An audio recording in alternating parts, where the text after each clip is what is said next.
Lucio Socrates at Julius Novacrono. Ano nga ba ang koneksyon ng dalawa at bakit walang takip ang Time Magic Grimoire ng Wizard King? Hindi kaya'y may tinatago si Julius na hindi dapat malaman ng taga Clover Kingdom? Dahil lahat ng grimoire ay ipinapakita ang takip kung saan mo ito nakuha o sa anong kaharian ito galing. At sa kung anong rason ni Adramelech kung bakit niya kinuha ang puso ng King of Devil Lucifero. Dahil sa chapter na ito ay masasagot ang lahat ng katanungan na binanggit ko kanina. Dahil masasaksihan natin ang pag-transform ni Julius Novacrono into Lucio Socrates at ang pagpapakita ng tunay na simbolo sa Time Magic Coverless Grimoire ng Wizard King. At dito rin natin malalaman ang investigation ni Damnateo sa tunay na pangatlong Supreme Devil na namumuno sa mundo ng Underworld na si Astaroth of Time Magic. Kaya ang lahat ng yan ay ating pag-uusapan sa chapter na ito, mga Lods. Kaya wag mo sanang kalimutang mag-like at mag-comment sa video na ito. At sana mga Lods, tulungan nyo ako na makaabot at least 1,000 likes for this video. At paki-follow and like sa iba pang social media account natin. Kaya kung hindi ka pa nakapag-subscribe ay mag-subscribe ka na. At i-hit mo na rin yung notification bell para lagi kang updated kapag mayroon tayong bagong video. Dahil magsisimula na tayo, mga Lods. So skip muna natin yung recap, mga Lods, upang makapag-start na tayo kaagad. At kung hindi mo pa napapanood ang huling chapter ay ilalagay ko yung link sa description. Pati na rin yung kadugtong sa huling episode ng anime, which is ang episode 171. So nagsimula ang chapter na ito kung saan ang mga Magic Knights ay pauwi na sa Clover Kingdom. Subalit sinabi ni Vice Captain Nak kay Yuno na bago sila umuwi ng Clover Kingdom ay mayroon siyang gustong ipapakilala kay Yuno. Kaya gamit ang Shadow Magic ni Vice Captain Nak ay agad silang nakapunta sa kinaroroonan ng mga Resistance kasama ang Queen ng Speed Kingdom. Kaya gulat na gulat si Yuno nang nakita niya ang Queen ng Speed Kingdom na parabang nakita niya ang kanyang sarili sa Reyna dahil mayroong paghahalintulad sa kanilang mukha. Kaya ipinapakilala ni Vice Captain Nak kay Yuno ang current Queen ng Speed Kingdom, the Royal Highness Silgrine Virials, ang tunay na ina ni Yuno. Kaya napaisip si Yuno na parabang minsan na niyang nakita ang babaeng ito sa kanyang mga panaginip na nagpapasalamat na ipinanganak siyang malusog ang pangangatawan. Samantalang si Belle ay nagulat nang nakita niya ang Reyna ng Speed Kingdom dahil magkamukha daw silang dalawa ni Yuno. Kaya ang Reyna ng Speed Kingdom ay hindi mapigilang umiyak nang nakita niya ang kanyang anak na lumaki na at isa na itong magiting na Magic Knights ng Clover Kingdom. Kaya agad itong tumakbo at niyakap si Yuno. Habang ang lahat ng mga Resistance ng Speed Kingdom ay yumuko sa harap ni Yuno at ng kanyang ina na si Silgrine Virials. Tinanong si Yuno ng matandang Resistance kung babalik na ba ito sa Speed Kingdom upang dito na maninirahan dahil ang kanilang bansa ay nangangailangan ng isang leader na may malakas na kapangyarihan. Kaya agad kinilig si Belle dahil magiging hari na si Yuno ng Speed Kingdom. Habang si Yuno ay biglang nag-iba at naging seryoso ang mukha. Sinabi ng kanyang ina na marami daw siyang gustong sabihin kay Yuno. Siguro sa ngayon ay hindi pa kailangan tanggapin ni Yuno ang pagiging hari ng Speed Kingdom. Subalit hindi niya masasabi ang hinaharap ng Speed Kingdom na parabang ang ibig sabihin ng kanyang ina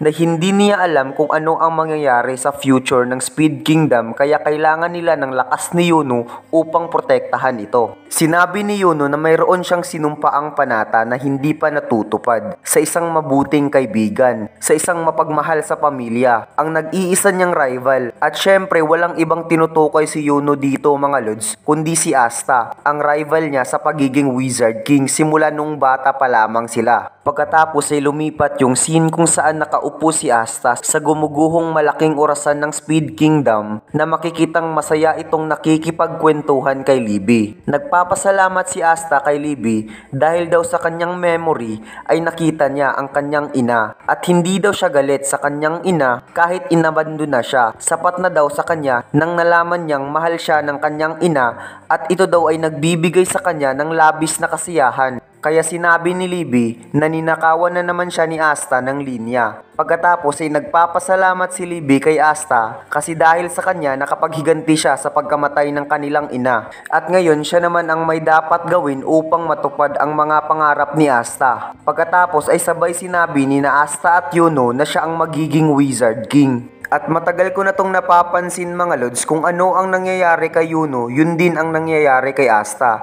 At kung ano ang nangyayari kay Asta, yun din ang nangyayari kay Yuno. Kahit ang pagkakilala ng kanilang ina ay sabay rin nangyari. Kaya may theory ako dyan mga lods, the second power of Asta. Ilalagay ko na lang yung link sa description. Kaya sinabi ni Asta na bago ang lahat, kailangan muna niyang patunayan sa lahat ng taga Clover Kingdom na hindi masamang demonyo si Libby. Lalo na sa Magic Parliament na si Damnateo. Hindi daw niya gusto ang taong yun. Pagkatapos ay lumipat yung scene sa Clover Kingdom kung saan makikitang si Damnateo ay naglalakad habang may daladalang papel sa kanyang kamay at napakaseryoso ng kanyang mukha na parang may malalim itong iniisip. Habang ang Wizard King ay makikitang nakaupo sa kanyang mesa at kinakausap si Mars na parang binabalita sa kanya ang nangyari sa Speed Kingdom. Napaisip ang Wizard King na gumagaan daw ang kanyang pakiramdam nang nalaman niyang tapos na ang laban sa Speed Kingdom. Subalit mayroon siyang nararamdaman na parang hindi tama. Naaalala ng Wizard King noong nakaramdam siya ng isang kakaibang malakas na kapangyarihan sa loob ng kanyang katawan. Dahilan kung bakit agad bumalik sa batang edad ang Wizard King noong inideploy ni Mores ang legendary demon sa Clover Kingdom. Dahil hindi na rin nakayanan ni Damnateo na hawakan ang kanyang skill upang panatilihin ang binatilyong edad ni Julius. Dahil na rin sa mabigat na kapangyarihan na gustong mag-emerge kay Julius. Pagkatapos ay may biglang kumatok sa pintuan. Kaya biglang tinanong ni Julius kung sino ang kumakatok. At agad itong sumagot na siya si Damnateo. Kaya agad binuksan ni Damnateo ang pintuan. Sinabi ni Damnateo na gusto niyang makipag-usap kay Julius. Simula daw noong sinimulan ang trial ni Asta sa pagiging host nito sa isang demonyo ay hindi siya tumigil sa pag-aaral patungkol sa existence ng mga devil. Pagkatapos ay ipinakita ni Damnateo kay Julius ang mga papel na nakuha niya sa paghahanap ng mga devil host sa kanilang kaharian. At ang mga records na ito ay 20 years ago na ang nakalipas. Sinabi daw dito na lahat ng Supreme Devil ay nagmatch sa kilipot. Subalit walang namumunong Supreme Devil na nagngangalang Magicula dahil mayroon lamang tatlong Supreme Devil na namumuno sa underworld. Si Lucifero, the Gravity, also known as Satan, si Beelzebub of Spatial Magic at si Astaroth of Time Magic. At sa palagay niya na si Magicula ang pumalit sa pwesto ni Astaroth for some reason na si Astaroth ay nawala sa mundo ng underworld. At ngayon parang isang pagkakataon lang ba ang lahat dahil ang lahat ng ito sa pagkakaalam niya walang ibang nagtataglay ng time magic sa buong mundo. Hindi siya sigurado kung tama ba siya o mali dahil walang ibang kumuha ni na Vengeance at Yami upang maging Magic Knights ng Clover Kingdom kundi si Julius lamang. At ngayon sila ay nagiging kasangkapan upang mabuksan ang gate ng underworld. Kaya inako ni Julius na ang lahat ng sinabi ni Damnateo patungkol sa kanya ay tama. Subalit parang hindi siya naniniwala na ang lahat ng ito ay nagkakataon lamang dahil makikitang gulat na gulat ang Wizard King at hindi makapaniwala sa kanyang narinig at nagdadalawang isip na ito sa kanyang sarili. At pagkatapos ay may biglang naramdamang kakaiba si Julius sa kanyang katawan at tinawag niya si Damnateo upang pigilan siya habang si Damnateo ay nagulat at hindi agad nakapaghanda. Pagkatapos ay biglang nag-appear ang coverless Time Magic Grimoire at makikitang bumalik na sa orihinal na katawan si Julius Novacrono habang nilapat niya ang kanyang hintuturo sa noo ni Damnateo at sinabing hindi daw magugustuhan ni Damnateo kapag nalaman niya ang totoo kay Julius. And then yung coverless grimoire ni Julius ay unti-unting nagkaroon ng takip habang nagsasarado ito at ipinakita ang isang inverted speed sa Time Magic Grimoire ni Julius Novacrono.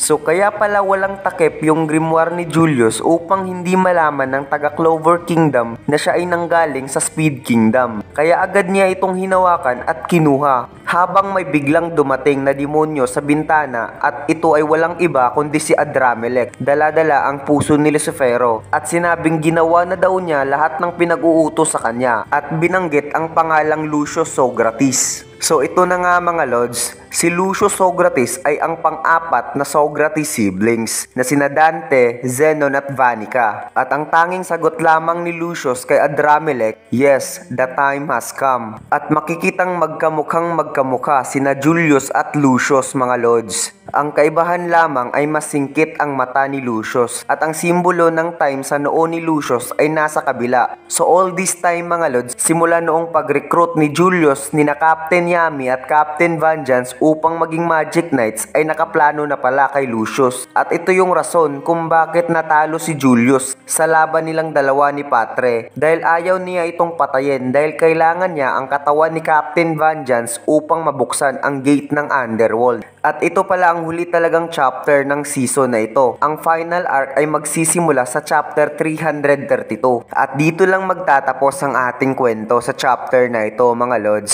Kaya wag mo sanang kalimutang mag-like at mag-comment sa video na ito. At sana mga lods, tulungan nyo ako na makaabot at least 1,000 likes for this video. At paki-follow and like sa iba pang social media account natin. At yun lang mga lods, salamat. It's time to shoutout mga lods.